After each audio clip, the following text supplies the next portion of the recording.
Hi guys, guess what? I'm on my way to SM Mega Mall for the Philippine Book Festival dahil may booth ang University Series at ang Mutya ng Section E. So I'm going to meet some of the cast members there. Tingnan ko kung anong pwede kong ma-BTS for you, but in the meantime, drive muna ako ha kasi baka mapangga ako. See you later.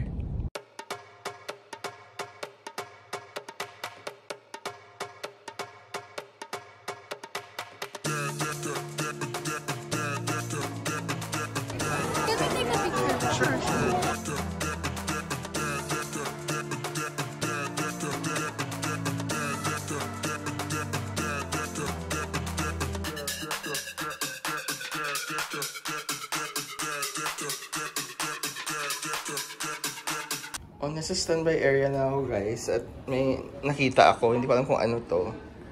May regalo from Robin, Andres, Ashton, and me. I don't know what it is. So what's going to happen is may host intro, trailer, may Q&A. Oh my gosh. Kakanta si Ashton? Yes. Wow. At buksan si Lara. Sumasabog ang social media namin. Talagang aga-aga nila. Di ba? Ay, sarado pa. Nandiyan na talaga sila. Ganyan sila. Kahapon pa po. Kasi nag-ticket selling po kayo. Bumili po ako. Nakabili ka naman. Ganyan. Lahat ng book, ganyan. Pati kasi sa book 2, meron na sila. Tapos nakapila, sorry dear ha, kahit madami kang binili, considered mas one lang yan. Kasi you have 100 eh. But pwede sila outside. That's more like Mike. What's your name again? Jack. Jack. Hi, I'm Ted. Ted. Mike Tess. Okay, so first one would be, magpapakilala po ka. Hi, I'm Kuan and I am here with... I'm Ted. I'm the director of ang Mutya ng Section E. Yeah, that was sabihin ko po, we're gonna do a quick interview. So first one is, what is the creative freedom between you and Lara Flores?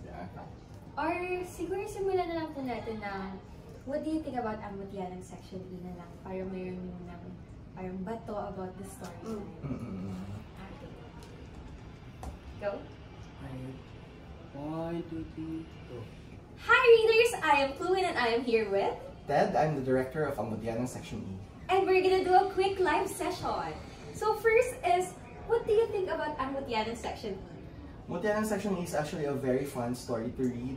When I first got a hold of the book and started reading it because we're going to adapt the series, I had so much fun reading it. I was laughing, I was crying with the characters because sobrang relatable niya. Since every one of us, we all attended high school eh. So naalala ko bigla yung mga high school days ko because of ang Mutya ng Section E. So yun, I'm not really surprised that it's a well-read book at ang daming nagbabasa sa kanya kasi sobrang relatable.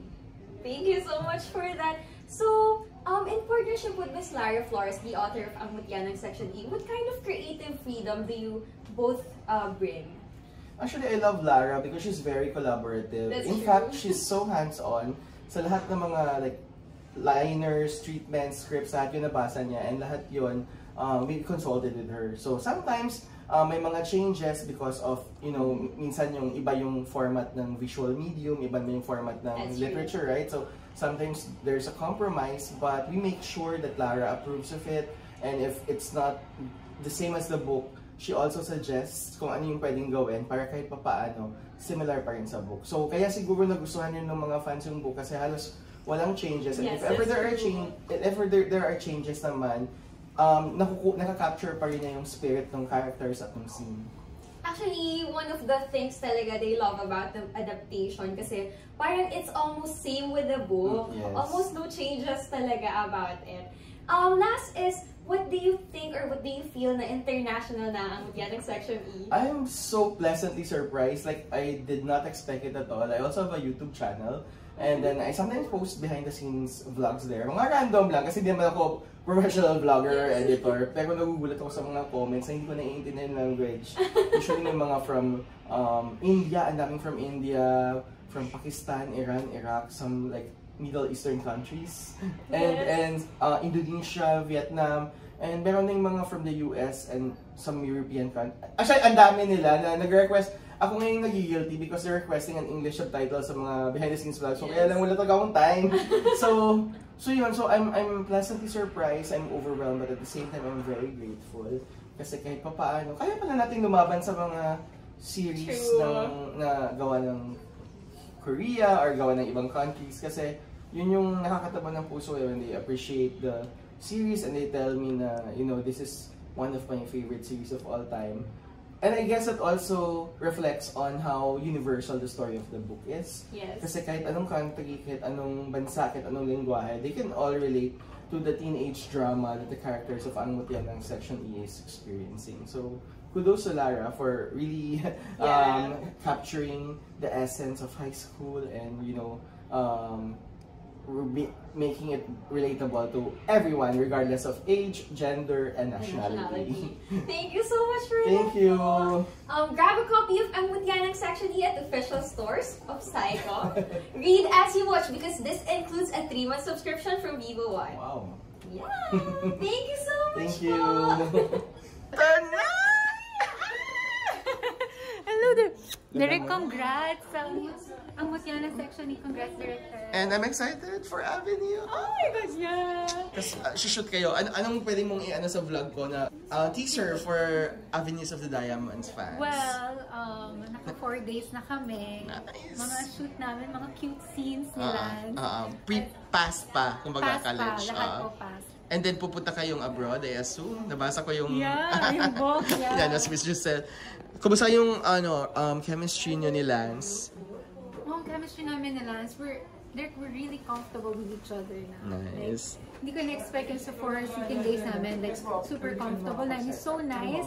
And, yun, nagbibigayan kami. I'm excited. I'm so happy for you after 2 years. I'm happy for you, Direk. Sa success ng Ang Mutya ng Section E. Okay. I really love Ashton, si Andres, si Rabin. Mga co-stars mo yun sa The First Family. Yeah. Sabi nga nila, good luck kay Ate Aubrey pag magigising si na. Oh my God, yan. Napapag-usapan nga namin ni Ashton yun. Like, girl, paano mo gagawin? Ay, hindi ko muna iniisip yan. Pero si Ashton, nakadalawa na siya, ha? Hindi pa more to come. May tatlo, tatlo pa. Yeah, looking forward, Ashton, if you're watching this. Ashin, baka gusto mong magbigay ng tips? Kaya, I don't know. I will ask her directly. Joke lang. Sige. Okay, mag-makeup ka na. Yes. Oo, thank you. Ayun na si Lance. Hello! With Aubrey. One pair down. One pair down. Asa kakikan, Lance? One pair down. Alin, direct? Asa kakikan? Di ka naman na direct gym. Gym ka. Mag-gym pa ako bago ako pumunta dito. Getting... Dapat magpasalon ako nung galaman ko may hair makeup. Dito na lang ako. So, nag-gym ka ba kasi ready ka na for the love scenes sa Avenue of the Diamonds? Gusto mo, tanggalin ko t-shirt. Ay! Direct long time no see. Congrats sa'yo. Success. Sevi. Hello! Ayan na. Congrats. Thank you. Ay, guwapo naman yun. Sino ba to? Direk. Hi, Direk. Ang bakasyon. Okay lang, saya. Uy, Aubrey. Okay lang. Of course, I miss you too. I'm good. Ready na kayo? O, diba? Yes. Vlog pa rin in Israel. See you all sa Section E Nation. Miss Nins! I'm so excited. Ay, wow! Pinabigyan ni Miss Nins yung gift. Yes, na-open ko na. Alam ko na to. Libro, may tawad din ka. Ay! Grabe naman! Si Sevi yung...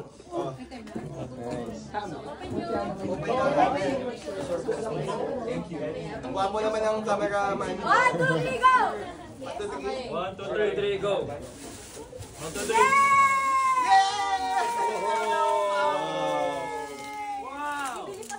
Ako din! Basta dito, mas gusto kong magbasa sa libro mo. Tagal ko na humihingi nito. Sino nagbigay sa'yo? Studio Viva po. Thank you so much. Thank you po! Thank you! Thank you, Studio Viva, for the book. Thank you, Sevi!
movies, mga premiere night ng mga Star Cinema movies ko. Ganito kaingay eh.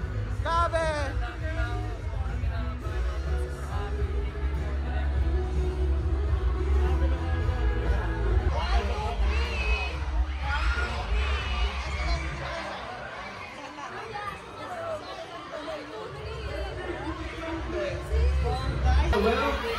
Ayun!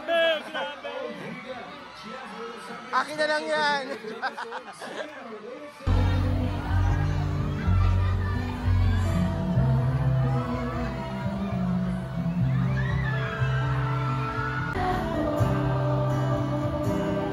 How does it feel? My God! How do you feel after this? Sobrang saya ko, like 1,000%. Ikaw! Talaga di ko masabi yung feeling. Nagtutulakan! Yes! Nakatawa, super, grabe. Sobrang saya. Pinakikita namin yung mga ngiti nila habang tinitignan kami nakapalibig. Kaya ramdam na ramdam namin yung love nila. And tomorrow, first small show! So bukas guys sa SM. Ikaw, anong gagawin mo ba bukas? Bukas, bangin nyo na lang. Ako, Daling-dali. gagawin ko din. Nakata din ako. Pero excited ka ba for small show mo? Yes, Alam ko. excited. New experience for me, first small show at excited na ako. I'm just so happy for you, Andres. Love you, I love you, I love you. So standby lang, relax lang muna. So basically ang sinabi ko, hindi na kaya ng security ng sarili namin, yung paglabas sa mga cast ko, nag-vlog ako. At kailangan nilang SM ng security guys. So, ayun, ito kayo dahilan nito eh. Finally, nasa vlog ko na si Boss Val. Guys, is our boss. Siya lang naman yung genius behind all those Wattpad Vivo 1 adaptations. Boss Val. Mahiyain siya, pero at least nag-grace siya sa presence sa vlog ko! I'm so happy!